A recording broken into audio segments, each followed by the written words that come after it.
Congratulations on becoming, what was the title again? Certified breastfeeding specialist. Congratulations on becoming a certified breastfeeding specialist. Thank you. A few questions, if you don't mind. Okay.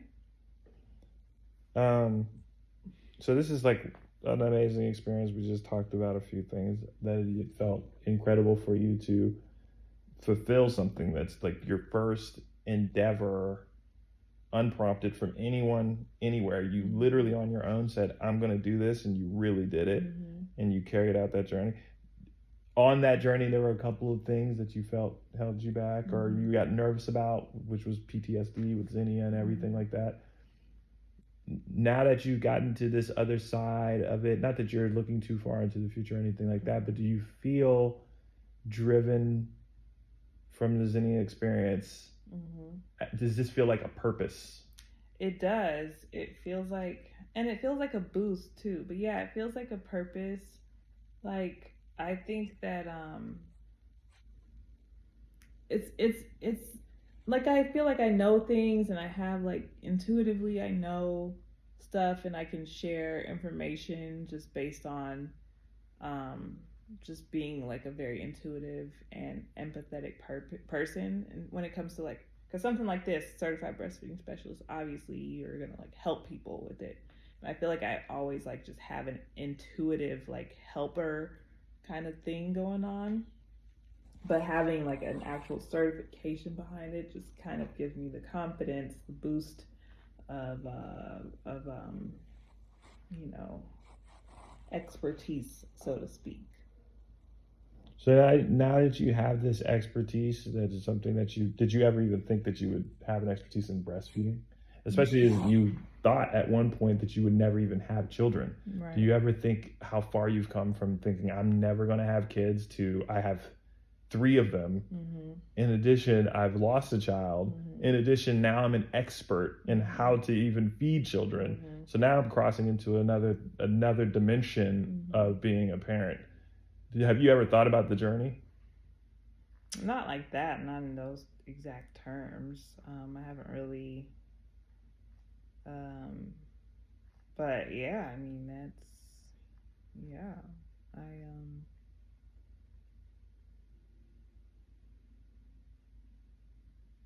wood.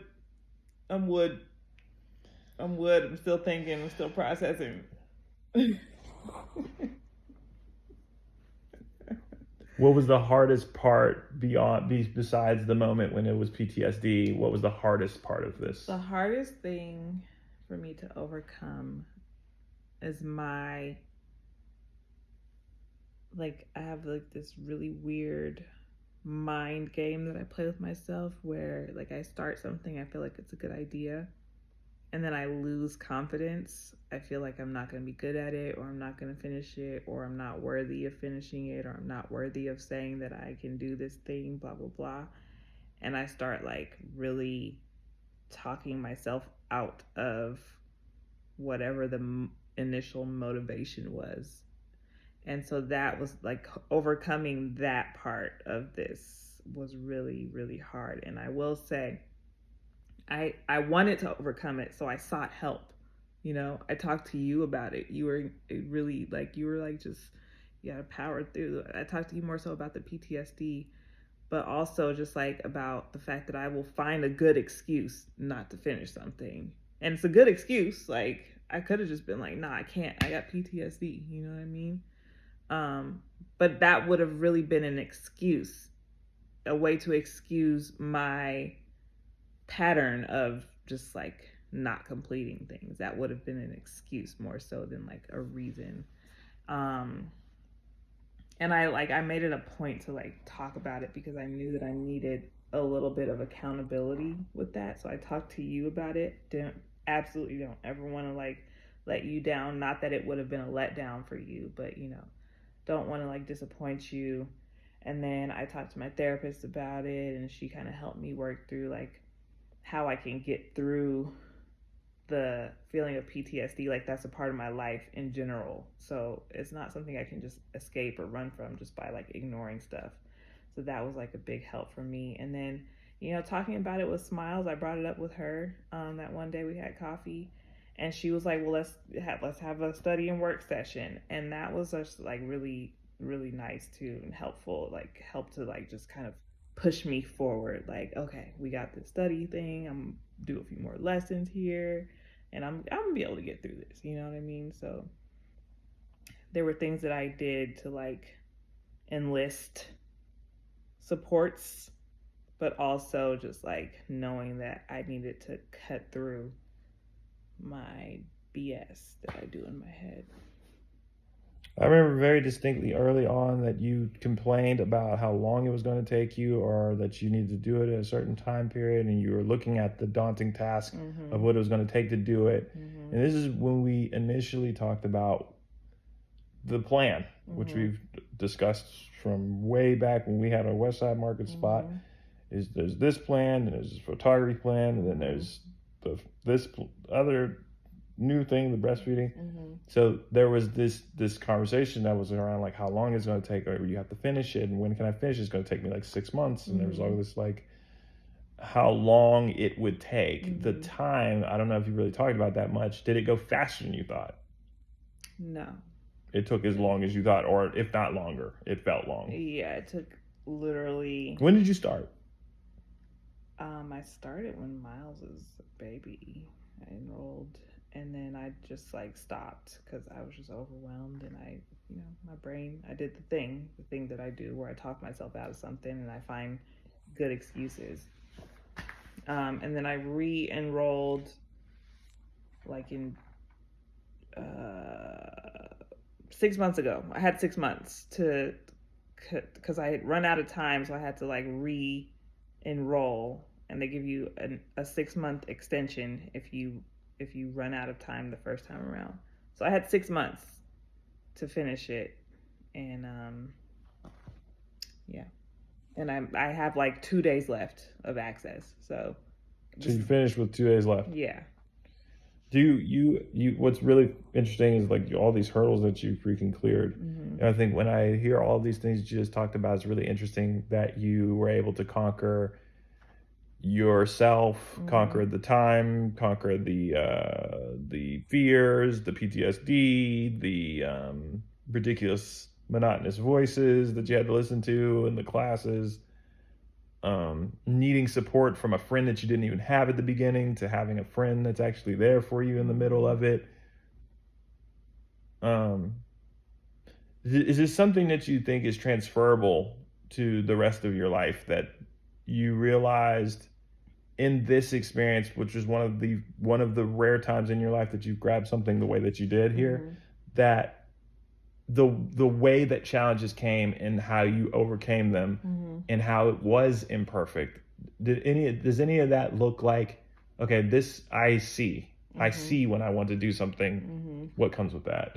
Yeah, I learned a lot of lessons aside from just the lessons of the course. I learned a lot of lessons about myself and just about what it takes to finish something, because I really truly, aside from like college, which was kind of autopilot-y, I truly haven't ever really like done something from start to finish on my own. And it gives me an understanding, and even like self-guided, self-paced, all that. Like that was really hard for me because I could find anything else that I'd rather do than sit and listen to this woman whose accent I can't understand, or whose voice is just like make me want to pull my hair out. There's so many other things I could have done, and I would have been justified in saying I don't feel like studying right now. But it taught me a lot about just like powering through that feeling, getting to the other side of that, feeling that sense of accomplishment, that sense of like, okay, check marks, that sense of like completion throughout the process and to the end. And then just like what it feels like to be a little vulnerable and let people like help me in a way that I don't think I've really ever allowed. It's like not just asking for help, but like talking about the things that are holding me back and allowing people to extend the hand. That's different for me. So you are now a certified breastfeeding specialist. You you are now officially a certified breastfeeding specialist. Mhm. You have done it all on your own. Super proud of you and what you accomplished all on your own. Yeah. The number one lesson that you learned in this journey. The number one lesson that I learned in this journey is that I have a lot more bandwidth than I expected.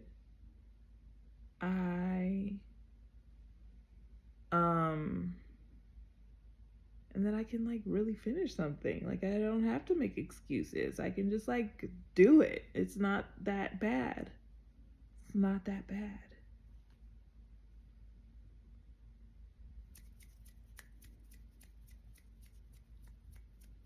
So what's next for you, certified breastfeeding specialist? What do you think's next for you, or is that something you want to take back to the house and think about? All right. I really want to think about that, explore. I'm in this group actually with a lot of Black lactation professionals. Some people are at the same stage of the process as I am, where they just got their certification for this, and maybe they're going to be pursuing the higher certification or whatever. So I can kind of put out some feelers in that group, like what are y'all doing? A lot of people who get this certification are already healthcare professionals, like nurses or whatever else, speech pathologists or like social workers or someone who works in the healthcare setting. So I have no healthcare experience in terms of like patient care.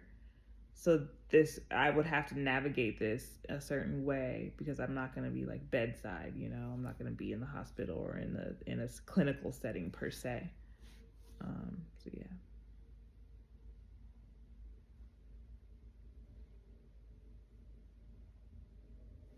yeah. Certified breastfeeding specialist. What's today, I guess? February 17th, 2025. You started this journey when? In 2022. So it took you two years? Pretty much, yeah. When in 2022? I don't remember exactly when. I know Miles was a baby, though. So then early in 2020. Probably middle of 2022. He was born October 2021. Yeah, so yeah. I probably started the summer of 2022 if I recall correctly. It's a journey. I mean, you had kids, you had this trouble, that trouble, this trouble. It took a long time. Mm-hmm. But you made sure you finished the job. Yeah. And something else that happened in the course of all this, when my initial enrollment expired, because I think I had like 12 months initially, and that's a long time to I finished this in 6 months. They said the average time to finish it was like 3 months typically. I had 12 months and I had just kind of given up on it because I was like, I did my thing, like I said. And then I had Zia, and then I was like, we're going through this transition with Utana and everything. And I'm like, what am I doing? What am I going to do? And I didn't know that they offered an extension, but I just reached out.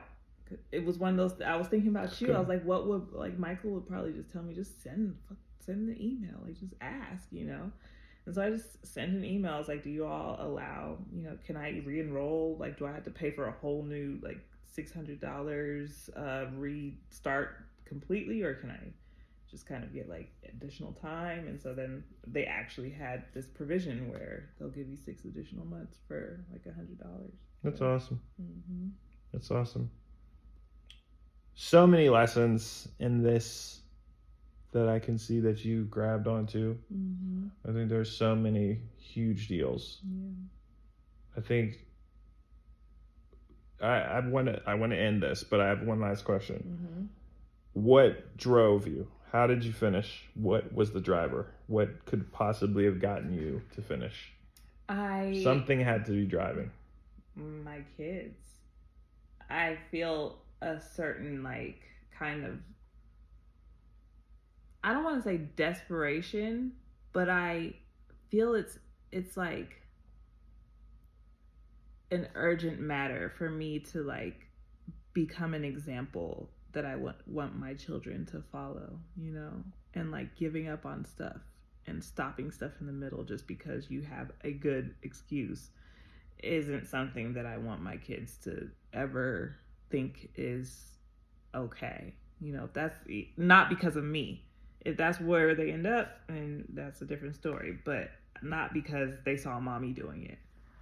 So I think that was like the biggest driving force behind all this.